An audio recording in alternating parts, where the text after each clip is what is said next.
অনেকেই জানতে চেয়েছেন যে ঠিকা টেনেন্ট তার আন্ডারে যে ডিফল্টিং ভাড়াটিয়া থাকে তাদের এগেনস্টে এভিকশন স্যুট করতে পারবেন কি পারবেন না, করলে কোথায় হবে, কোর্টে না ঠিকা কন্ট্রোলারে।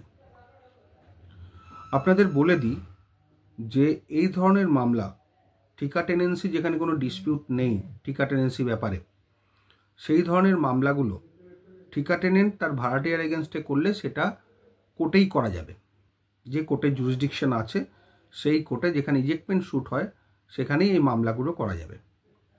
কারণ ঠিকা টেনেন্ট এবং তার ভাড়াটিয়ার সম্পর্কটা গভর্ন করে West Bengal premises tenancy act দ্বারা।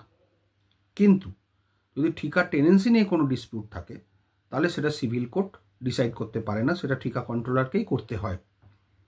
সুতরাং যাবতীয় মামলা ঠিকা টেনেন্ট তার ভাড়াটিয়ার এগেনস্টে, একমাত্র ঠিকা টেনেন্সি ডিসপিউট ছাড়া সব ধরনের মামলা কোর্টেই করা যাবে, উচ্ছেদের মামলা বিশেষ করে।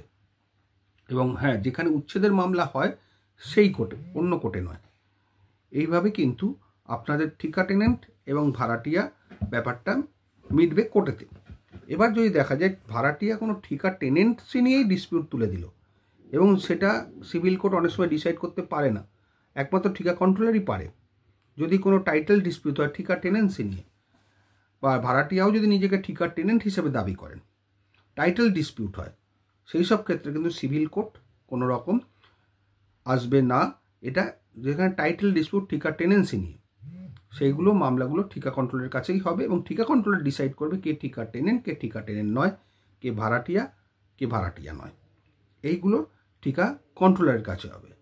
আর ঠিকা টেনেন্সির বাদবাকি মামলা, এভিকশন স্যুট, রিপেয়ারিংয়ের জন্য দরখাস্ত ইত্যাদি ইত্যাদি, সেগুলো প্রিমিসেস টেনেন্সি অ্যাক্টের মাধ্যমেই হবে এবং কোর্টের মধ্যে হবে। কারণ ঠিকা টেনেন্ট এবং ভাড়াটিয়ার রিলেশনশিপটা West Bengal premises tenancy act দ্বারা গভর্ন হয়। আশা করি বুঝতে পারলেন।